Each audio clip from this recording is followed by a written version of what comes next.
gente.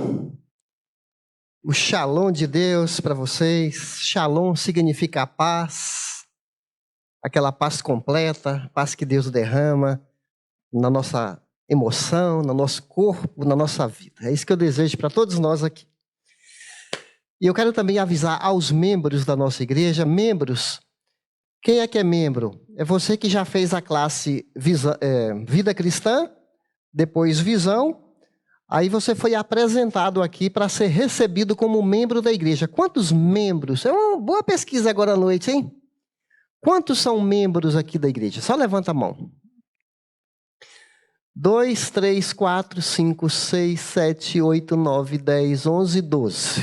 Temos 12 membros da igreja e a maioria visitantes. Então você que é membro está convidado para uma reunião, uma assembleia onde a gente presta contas de como gastamos o dinheiro que entra.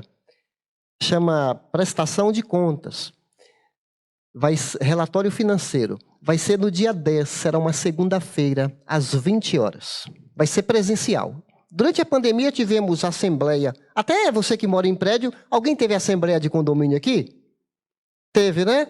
Nós tivemos também assembleia para prestar contas. Só que tem sido presencial da última vez. Acho que foi um domingo depois do culto, porque não tinha escola bíblica. E queremos agora experimentar uma experiência aí, segunda-feira, às 20 horas, dia 10. Combinado? Para você que é membro. Você que é visitante, não se preocupa. Mas a gente deseja que você seja membro também. Membro da nossa igreja. Vamos lá, gente. Vocês já viram aí o assunto de hoje, desde manhã, agora à noite. Hoje é o dia da visão. Por que a gente tem um dia...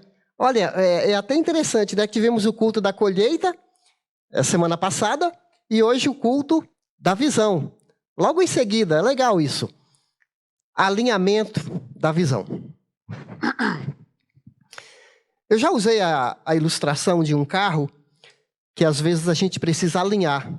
Porque com o passar do tempo, você que dirige, tem experiência com automóvel, você sabe que o carro vai gastando um pneu mais do que outro, não é? Um amortecedor começa a dar problemas. Então, a gente faz o alinhamento para o carro gastar os pneus de maneira correta. Faz o balanceamento e tudo mais para o carro ficar alinhado. Senão vai ocorrer outros problemas e peças que vão sendo consumidas. Então, às vezes na igreja a gente começa a desequilibrar, dar atenção demais para uma área, esquece de outra.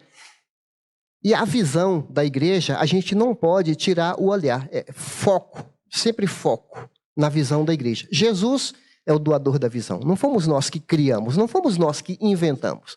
Ele que deu a missão para a igreja, que é para a gente viver para a glória de Deus, impactar vidas e fazer discípulos de Jesus. Ele nos deu essa missão. Vamos falar juntos? Viver para a glória de Deus, impactar vidas e fazer discípulos de Jesus. Muito bem, gente. Aí eu quero fazer uma coisa que eu estou esquecendo. Os nossos pequenos grupos que se encontram nas casas, eles são caixa de ressonância da igreja. Então, o que a gente prega aqui de manhã, como se fosse um tambor que repercute numa casa, na outra casa, na outra casa, na outra casa. Por que a gente faz isso? Para reforçar o ensino da igreja. Aqui não temos oportunidade de fazer perguntas, mas numa casa tem. Aprofunda. Talvez você não entendeu um ponto. Lá é aprofundado. E assim, quem lida com o ensino, sabe que isso se chama reforço. O professor não fica repetindo certos ensinos, a gente procura repetir para fortalecer. Aí eu pergunto aqui para vocês, para mim também, né? Fiquei com essa pergunta durante a semana, né? Qual a importância da pregação em sua vida? Ouvir a mensagem da palavra de Deus agora altera, transforma, muda a nossa vida? Qual o impacto ou influência do ensino? Não estou falando só da pregação. As ferramentas que a igreja tem. Você que está nos assistindo, nós estamos tendo transmissão? Estamos tendo, né? Qual será o impacto desse culto na sua vida? Sabe que alguns pastores, alguns conhecidos meus, estão tirando o culto online? Porque muita gente não quer vir mais para a igreja. Não estou dizendo que é o caso de vocês, tá? Espero, né? Mas, porque aí as pessoas se acomodam, né? Para que ir para a igreja se eu assisto o culto online? Não estou dizendo que é o caso de vocês, mas pode ser. Então, é algo para a gente pensar. Qual é o impacto de ouvir a palavra de Deus na minha vida? Porque nós temos tantas mídias povoando nossa cabeça, tanta voz falando, né? O tempo todo durante a semana. Então, a pergunta é, qual é o impacto da pregação da palavra de Deus, a voz de Deus? As minhas ovelhas ouvem minha voz, eu as conheço, elas me seguem. Quem disse isso? Jesus. João capítulo 10. Tá certo? Então, gente, eu queria parar um pouquinho. Hoje não vou trazer uma mensagem convencional, tradicional, como de costume. Eu queria fazer a gente pensar um pouquinho. Eu queria trazer uma reflexão para contribuir para o nosso aperfeiçoamento como cristão, como cristã, como mulher de Deus, como homem de Deus. Então, eu fiquei pensando assim, pedindo a Deus, Senhor, ajuda-me o que falar nesse dia da visão. Aí eu fiquei pensando assim, o Papa da Igreja Católica.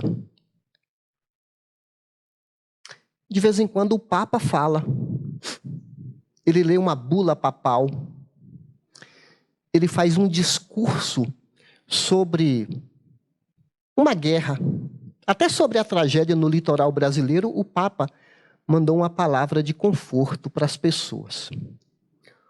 Ou ele dá uma palavra para os desempregados, os oprimidos. Eu fiquei pensando comigo, né?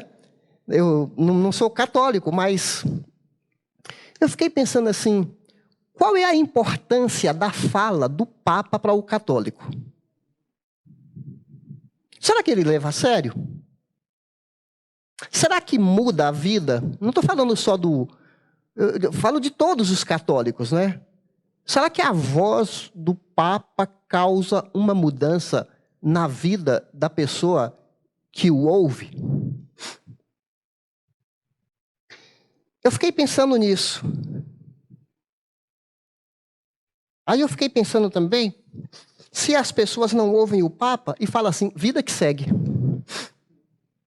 Né? O Papa falou, e daí? Vida que segue.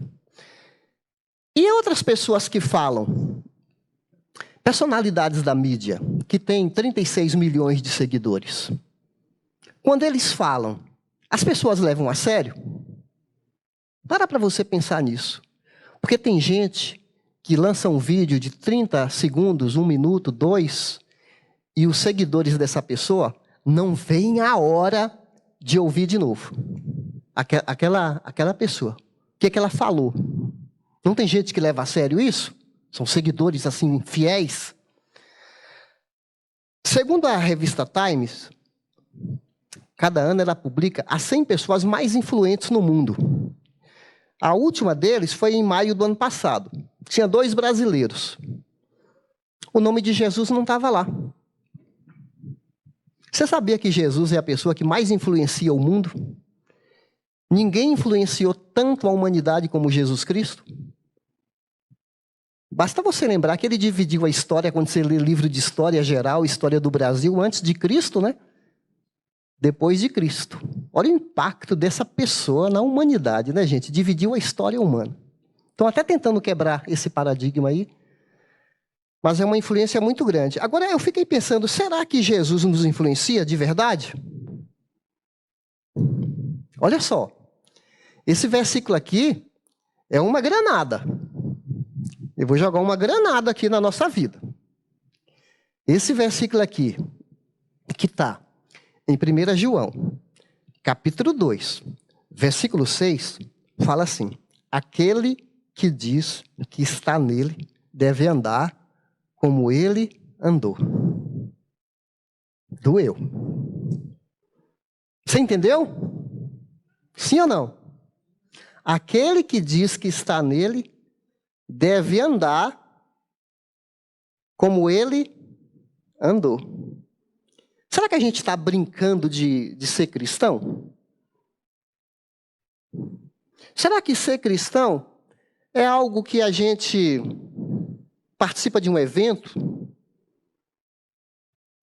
ouve uma fala de alguém, ou um amigo que lê um versículo da Bíblia, ou um pregador que fala uma mensagem da Bíblia, mas aquilo não quer dizer nada para a gente? É igual ouvir a voz do Papa, no sentido assim, vida que segue. Então eu fiquei pensando sobre isso. Aí eu fiquei pensando também na revista Veja. Bom, a revista Veja está ficando obsoleta agora, porque as pessoas não estão mais lendo papel. Já percebeu isso? Eu mesmo tinha algumas revistas que eu cancelei a assinatura, porque mal a gente dá conta do WhatsApp. Quanto mais se lê uma revista toda semana. E a Veja, olha, eu vou te falar. Aí você gasta dinheiro e fala, mas não li tudo. Quantos aqui tem assinatura da Veja?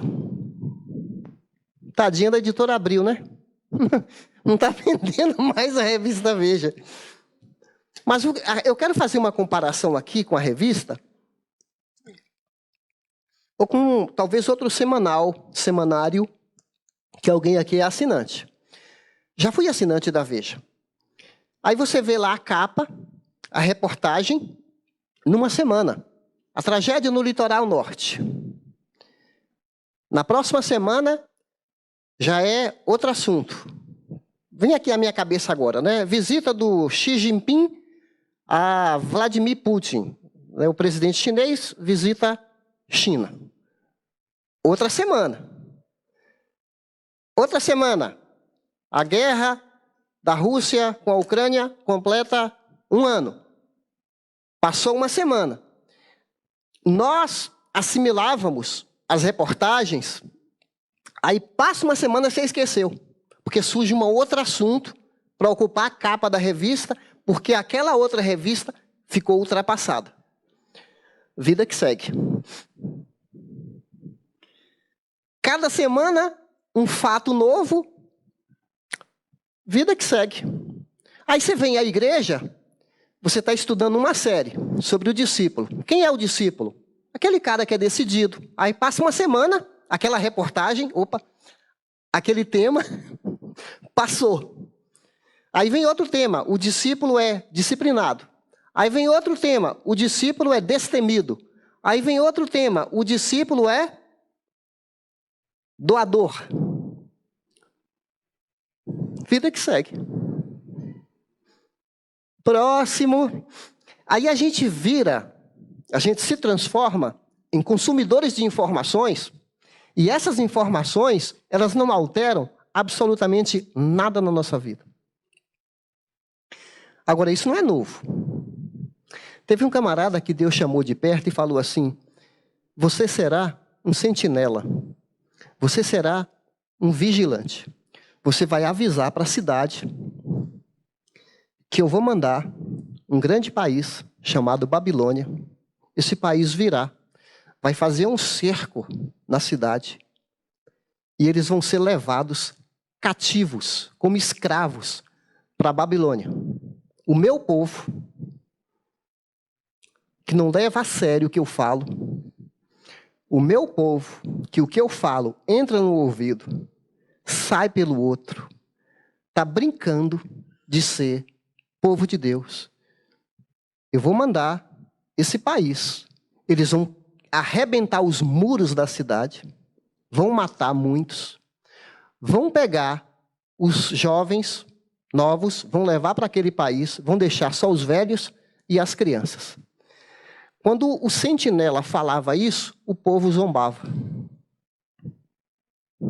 Não estava nem aí. Vida que segue. Sabe, sobre a humanidade, os profetas, o povo de Deus está falando para a população. Jesus vai voltar.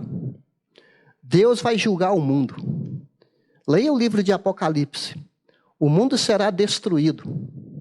E não vão ser tragédias locais, num país, no outro país.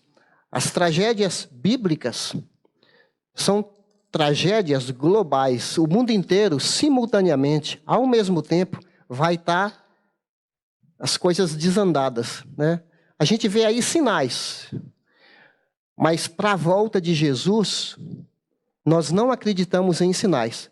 No que eu já aprendi da Bíblia até hoje, nós não precisamos de nenhum sinal para Jesus voltar.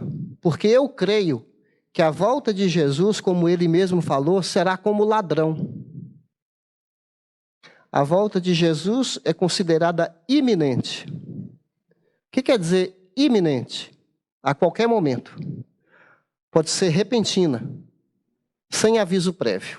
Vai ser a volta de Jesus. Não precisa acontecer nenhum sinal. Está ouvindo isso, gente? Porque de vez em quando a gente recebe vídeo falando que os sinais... Não, sempre teve terremoto, tragédia, peste. Olha a história do mundo, guerras. A volta de Jesus é abrupta, é repentina, não tem sinal. Nós não precisamos depender de cada vez ficar pior. Não. É claro que quando ele levar e levar os seus filhos, aí o bicho vai pegar aqui embaixo. Tomara que você não fique aqui, né? Tomara que todo mundo aqui esteja preparado e já tenha entregado sua vida para Jesus. Aliás, sobre esse assunto é um bom tema para a classe da escola bíblica aprofundar sobre, né, escatologia, os tempos do fim, né? É um bom tema aí. Mas vamos voltar aqui. Será que as pessoas zombam de nós? Será que são indiferentes? Será que você é indiferente? Porque olha aqui o que Deus falou para Ezequiel. Eu peguei a Bíblia na versão A Mensagem, que é uma nova tradução da Bíblia com uma linguagem mais contemporânea, mais atualizada, né? Quanto a você, filho do homem, Deus falando com Ezequiel, né? Seus compatriotas estão conversando sobre você junto aos muros e às portas das casas, dizendo uns aos outros. Presta atenção, gente. Venham ouvir a mensagem que veio da parte do Senhor. Então as pessoas estão conversando no dia a dia. Você vai domingo à igreja? Vou sim. Vamos ouvir a mensagem de Deus? Beleza, vamos lá. O meu povo vem a você, eu sublinhei ali, como costuma fazer. E se assenta diante de você para ouvir as suas palavras, mas não as põe em prática. Com a boca, eles expressam devoção. Pesado isso, hein? Você entendeu? O povo vem ouvir uma mensagem de Deus. Nós não temos manual de pastor. Nós temos a palavra de Deus, que é a base para a gente ensinar. O povo vinha ouvir, vida que segue. Olha a continuidade do texto. O coração dele está ávido de ganhos injustos.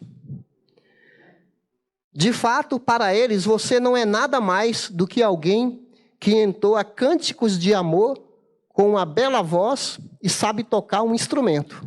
Pois eles ouvem as suas palavras, olha a repetição, né? Mas não as colocam em prática. Quem está falando isso? Deus.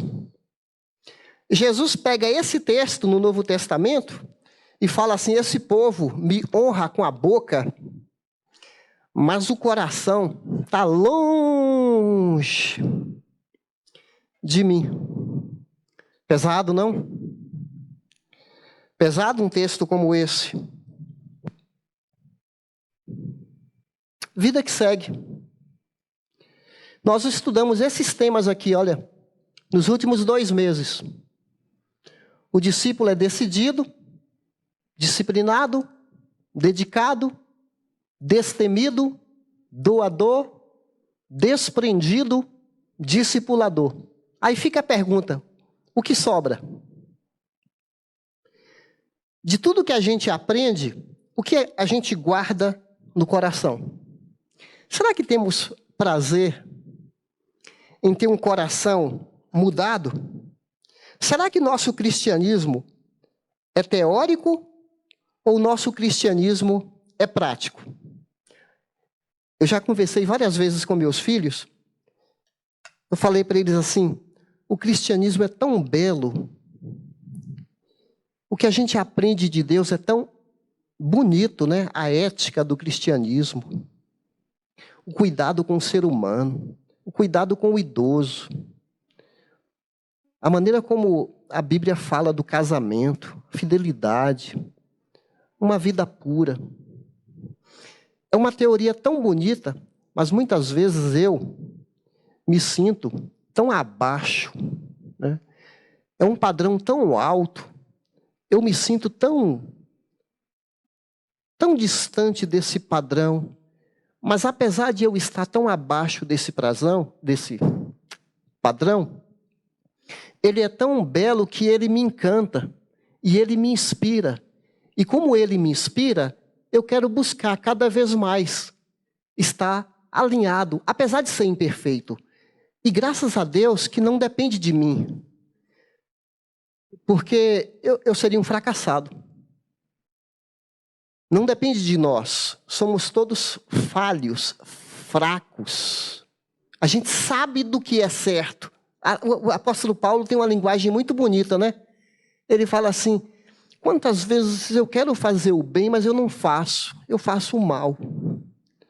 E às vezes não quero fazer esqueci as palavras, né? O bem que eu quero fazer, eu não faço. O mal que eu não queria, eu acabo fazendo. Miserável homem que eu sou. Sou um falido.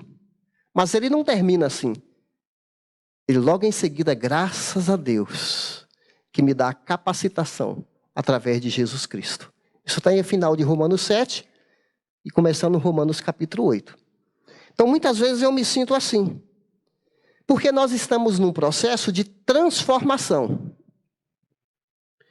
Aí eu queria conversar um pouco com vocês sobre essas duas palavras, mudança e transformação.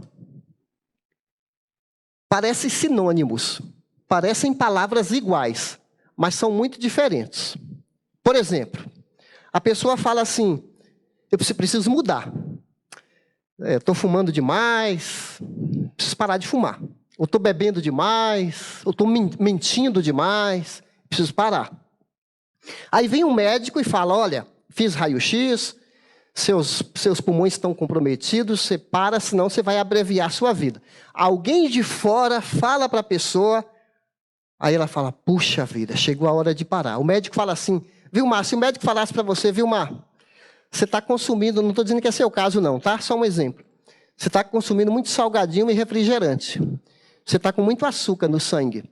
Você, se continuar desse jeito, eu vou te dar aí 3 meses de vida. Se o Vilmar quer transformar, quer mudar a vida dele, ele vai fazer o quê? Vou parar de comer essas coisas. Isso são mudanças, bons hábitos. Mudança de hábito. Agora, transformação é diferente. Porque, às vezes, a gente muda por causa de uma pressão. Quantas vezes a esposa chama a atenção do marido para ele mudar, e ele fala que vai mudar, ele não muda. Né? Vou até não olhar naquela direção que a Sandra está ali. E às vezes que ela está pegando no pé, aí eu falo assim, você tem razão. Você tem razão. Vamos mudar, vamos mudar. Mas é mais para não brigar que eu falo. Você entendeu? Não é que a fala está provocando dentro de mim uma mudança. Até porque, eu falei isso na classe de casais hoje, aqui entre nós, ninguém muda ninguém. Quando você quer fazer uma coisa, meu amigo, minha querida, você vai e faz. Se não for o Espírito Santo de Deus para trazer para dentro aqui um quebrantamento, um senso do que Deus quer, nós somos incapazes de mudar a outra pessoa. Só Deus. E isso quando a pessoa quer. Porque se ela não quer, mas nem Deus. Prova na Bíblia, pastor. Vou provar. Vou provar. Deus foi o conselheiro de um cara chamado Caim. E Deus falou para Caim, cara, você é invejoso, você tem ódio do seu irmão, Se você não dominar a sua raiva, essa sua raiva vai te consumir e você vai estragar a sua vida. Quem falou para Caim? Deus. Foi o conselheiro. Ele mudou? Fechou o semblante e Deus falou, por que você está tão... o ódio estava estampado no Caim. Ele foi lá e matou o irmão dele. Então tem gente que nem Deus muda. Não porque ele não queira, porque a pessoa se fecha. Faraó do Egito. O cara endureceu o coração, e porque ele endureceu o coração, Deus o entregou ao endurecimento. É isso que você quer? Então, viva com seu coração duro. Deus não ficou fazendo apelos assim, igual Jesus com o rapaz rico, né? Vai e vende tudo que você tem, quer dizer, o seu coração está na terra, coloca seu coração no céu. Não, eu prefiro as coisas da terra. Aí, fala que Jesus o amou. Mas ele falou, o que ele falou? Deu as costas para Jesus. Jesus não foi atrás, volta aqui, eu faço por menos, né? Eu negocio com você. Não. Ele nos criou livres para que a gente faça nossas escolhas. Voltando a falar de transformação. Uma pessoa que começa, tem mentiras constantes na vida dela. Aí ela está perdendo a credibilidade. Sabe quando a pessoa começa a perder o respeito, que mente, que acredita na própria mentira, ela começa a perder o crédito. Aí ela fala, puxa vida, eu preciso parar de mentir. Aí ela para de mentir. Ou diminui a mentira. O que o cristianismo propõe para nós não é mudança. Não é mudança de religião. Eu era da igreja A, agora vou para a igreja B. Eu era de uma outra denominação, agora eu vou para essa. Não é isso que o cristianismo propõe para nós. O cristianismo propõe para nós é uma mudança de coração. Se eu mentia, quando o evangelho chega ao meu coração, me convence que eu servia o pai da mentira, Satanás, que eu era entregue às paixões que dominavam a minha vida. Mas agora vem o Deus da verdade, que é Jesus Cristo, habita dentro de mim e fala, você está debaixo de um novo comando, você está debaixo de uma nova direção. Logo, eu vou parar de mentir. Não porque alguém de fora está falando que me faz mal, porque Deus tem uma voz superior. E para agradar a Deus, eu falo, eu não posso continuar. De vez em quando a gente tem uma recaída, né? Mas quando Jesus está no coração, a gente chega e fala, aquela hora eu exagerei. Me perdoe, eu menti. Mas dentro de mim, não habita mais o pai da mentira. Eu fico triste quando eu minto.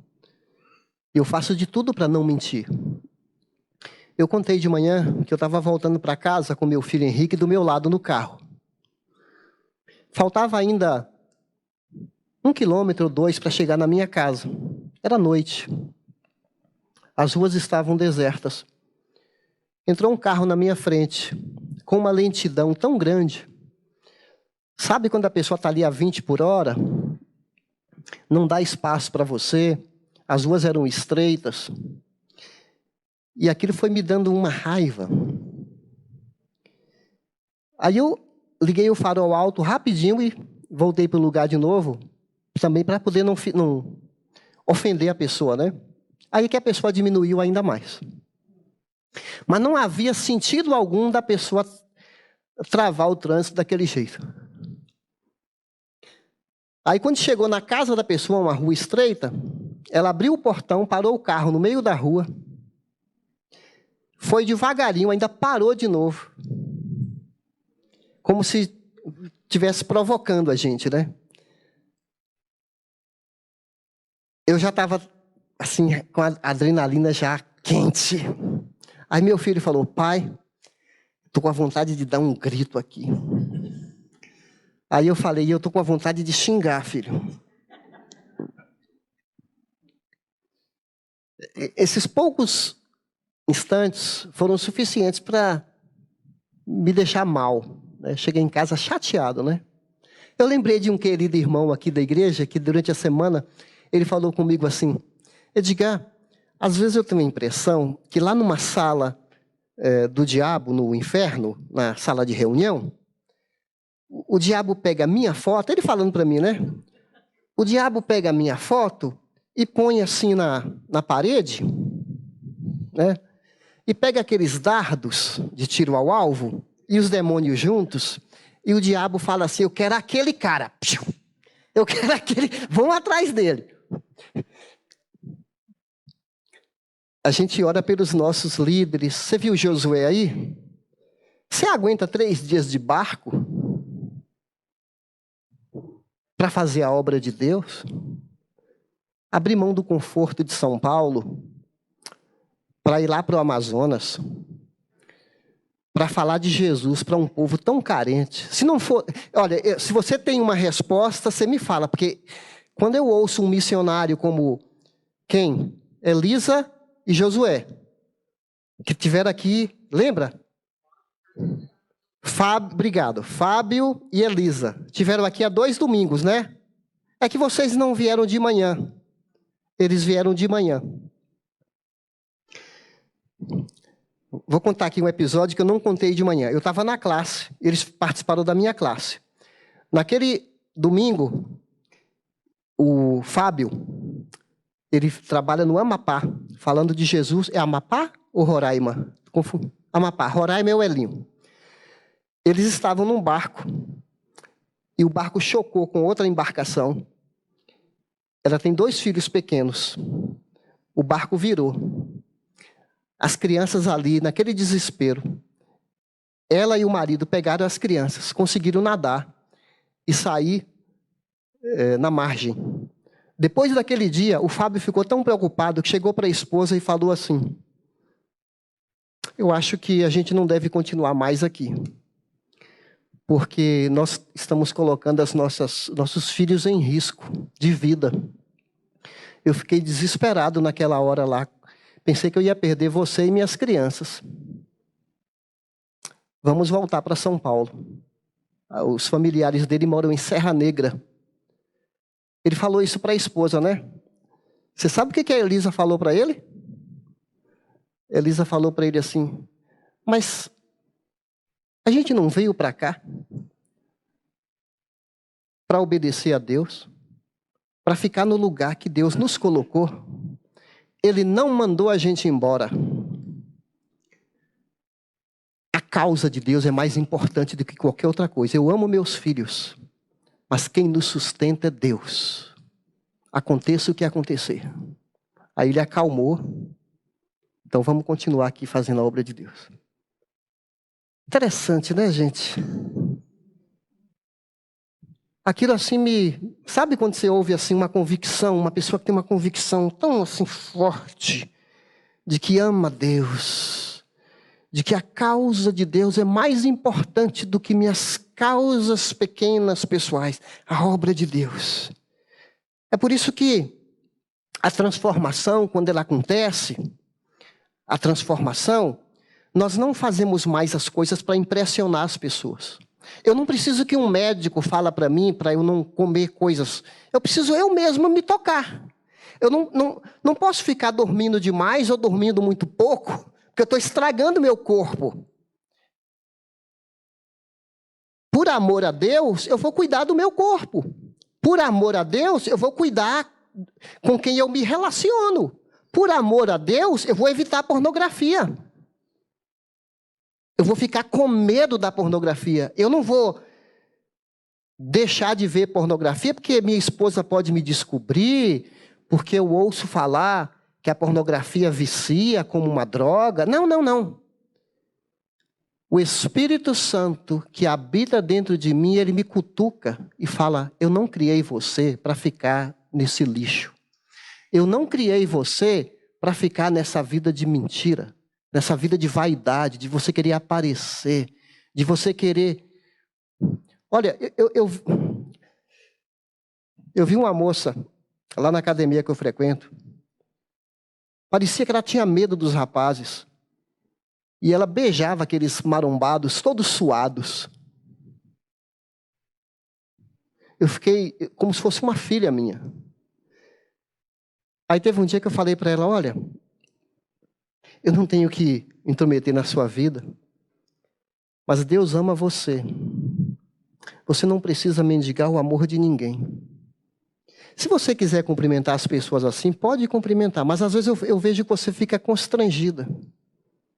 Você não precisa agradar todas as pessoas para você ser querida e você ser amada. Basta ser você mesmo. Seja você mesmo. Não tenta impressionar, agradar, para manter amizade, para querer, né, ser bem tratada. Não, basta ser você. É assim que você vai ganhar o respeito. Bom, isso aqui é uma outra história, gente. Eu quero mostrar essa frase aqui, olha. Bom, tomara que isso aqui não esteja acontecendo com a gente, né? Ouvem as suas palavras, mas tomara, não tem nada a ver com a nossa realidade. Isso aqui é no tempo do Ezequiel, lá atrás no Antigo Testamento. A gente está hoje no século 21, né? Nada a ver com a gente, tomara que não.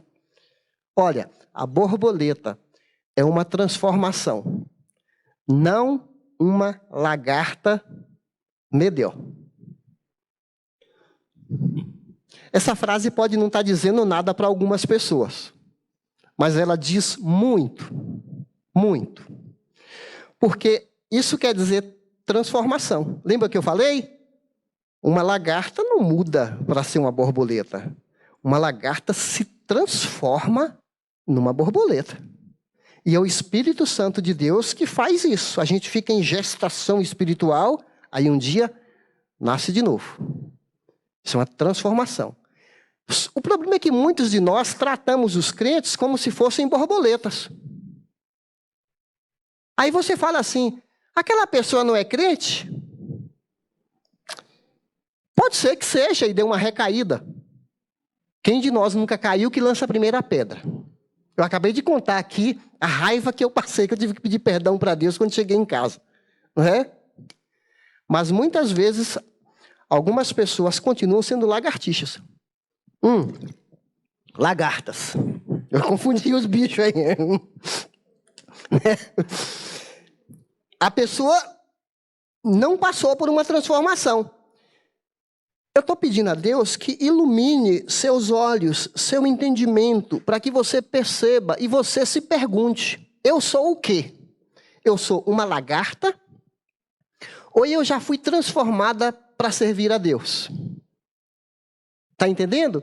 Porque se você se transformou numa borboleta, você não vai querer mais ficar comendo comida de lagarta. Pode até ser que você dá uma recaída lá, porque a borboleta era lagarta, né? De repente na velha vida. Mas o natural da borboleta é voar e saborear outras flores. Tem outras coisas belas na vida que Deus te deu, para você saborear agora como borboleta e não mais rastejar ali como lagarta na vida de lixo humano e se machucando e se arrastando. Ele quer te transformar. Então, continuando, queridos. Vamos ler juntos? Sejam praticantes da palavra e não apenas ouvintes, enganando-se a si mesmos. Então, a Bíblia, ela espera de nós, Jesus espera de nós uma transformação. Mesmo a gente que é transformado, a gente está sempre num processo de crescimento que se chama santificação. É constante, gente. Olha, ainda bem que nosso Deus, ele veio buscar os machucados, né? Se ele viesse buscar os perfeitos, todos nós estaríamos desqualificados. Mas ele veio, você que é doente, que admite, eu sou fraco, eu sou pecador demais, Jesus me segura, dá até samba, né? Me segura, Jesus me segura. Uma pessoa um dia, eu já contei, parou aqui na porta da igreja e falou, pastor, vou sossegar um pouquinho minha alma aqui, vou pensar em Jesus, porque daqui até a minha casa eu vou pecar tanto. Eu falei, mas cara de pau ainda, né? A gente tem lutas, meus queridos. Nós temos lutas o tempo todo. Às vezes, num culto como esse, a gente está pecando. Senhor, me limpa, tira esse pensamento, me limpa, por favor. É o tempo todo. Bom, vamos lá, gente. Já que falamos sobre pessoas que ouvem e não são transformadas, esse gráfico aqui ilustra um pouco sobre, já nos dias de Jesus. Eu nem estou colocando a multidão, vamos dizer assim, a humanidade em geral, tá? Eu estou pensando aqui a multidão que tinha algum contato com os ensinamentos de Jesus, tá certo? Sabe a multidão que ia participar da multiplicação dos peixes, dos pães, do peixe? É a multidão, né? Essa multidão, eram mais de 5.000 pessoas. Aqui, aquelas pessoas que estavam mais perto de Jesus, a gente pode colocar cegos, paralíticos, que mais, gente? Endemoniados, que mais? Pessoas que ele curava, alguns que ele ressuscitou, tá certo? E aqui, os discípulos, o núcleo, os 12, tá certo? Aí a gente para pensar assim, quem é essa multidão que tem um certo impacto pelo ensinamento de Jesus? Sabe, muitas igrejas estão inchadas com a multidão. Elas têm algum impacto pela vida de Jesus. Elas estão nas igrejas. Elas vêm de vez em quando. Elas gostam do louvor. Tem algum amigo cristão que convida. Ela vem na igreja. De vez em quando ela aparece. Está aqui. Multidão. Essa multidão, nos dias de Jesus, chegou. A multidão gosta de show. A multidão gosta de Lollapalooza, né?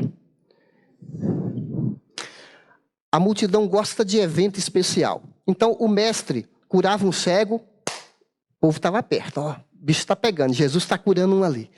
Ressuscitou um morto, a multidão está junto. Jesus curou um paralítico. Naquela casa que curou o paralítico, por que eles entraram pelo teto? A multidão não deixou entrar. E o dia do pão, então? Que Jesus multiplicou pães. Que Jesus falou duro com eles. O que Jesus falou para eles? A multidão foi toda saciada com pão e peixe. Aí Pedro chegou, né? Os discípulos chegaram, mestre.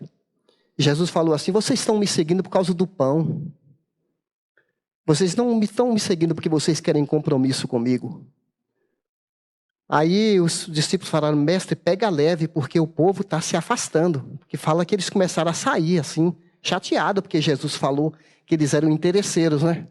Aí eles falaram assim, pega leve, porque a igreja está diminuindo, Jesus. Sabe o que Jesus falou para eles? Vocês querem se retirar também?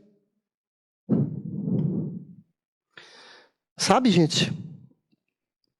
Voltando para nós, né? Voltando para nós. Será que nós estamos interessados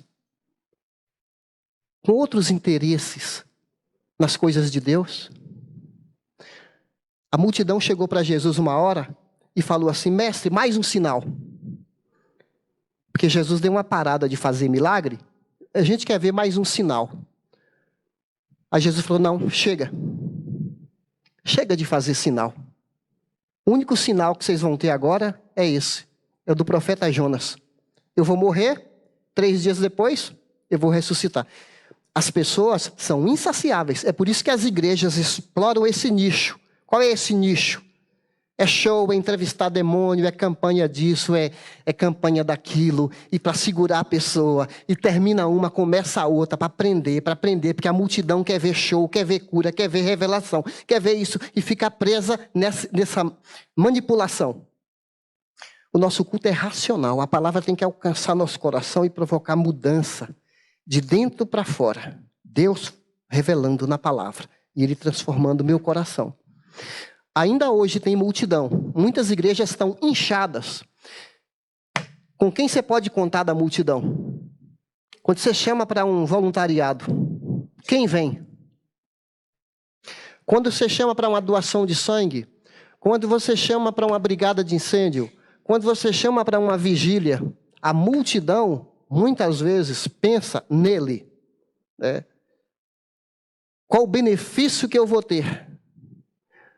Vamos falar um pouquinho do membro? Membro da igreja, não fica chateado comigo. Eu não estou falando de você, tá? Eu não tenho ninguém absolutamente em vista aqui. É com muito carinho, como seu pastor, que eu quero falar para você. Você é membro da igreja, mas a igreja pode contar com você? Você entendeu o que é ser membro? O que é fazer parte desse corpo de Cristo? Uns aos outros, servir uns aos outros, cuidar uns dos outros, discipular uns aos outros, participar num pastoreio, numa casa, uns aos outros. Será que você contribui financeiramente para o sustento da obra de Deus? Boa pergunta, hein? Será que só 20% dos membros sustenta a igreja? Sabe, quando eu vou para a Bahia, eu fico na casa do meu irmão mais novo. Irmão casado, ele mora num sítio. Eu fico lá 5 dias, 6, talvez menos. Já fiquei até mais que isso. Meu irmão não precisa de ajuda. Ele tem condições de sustentar o seu sítio, tem o seu trabalho. Mas geralmente, quando eu estou lá, ou eu faço uma compra para ele, ou quando eu estou me despedindo, eu deixo para ele uma oferta generosa para contribuir para o sustento da casa dele, dos dias que eu passei lá. Ele não me pede.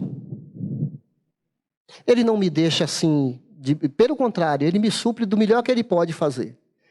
Mas lá dentro de mim brota uma gratidão, né?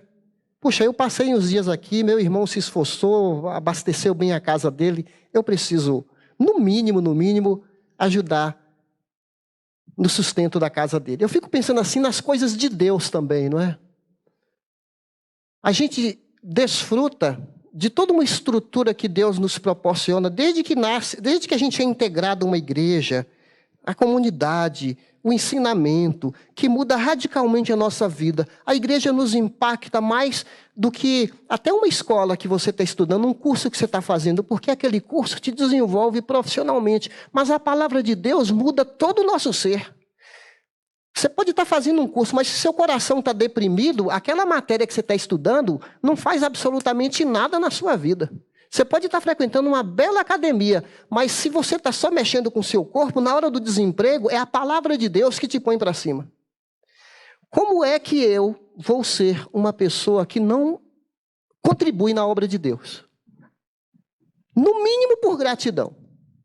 Mas eu nem estou falando disso, tá? Já foi falado sobre a gente ser doador lá atrás, no discípulo. Vamos para frente que nosso tempo está correndo. Existe uma força que Jesus faz, é um arrastão. Gente, nada contra a multidão, tá? Porque é na multidão que Jesus chama para ser discípulo. Se você está na multidão, o seu compromisso está baixo.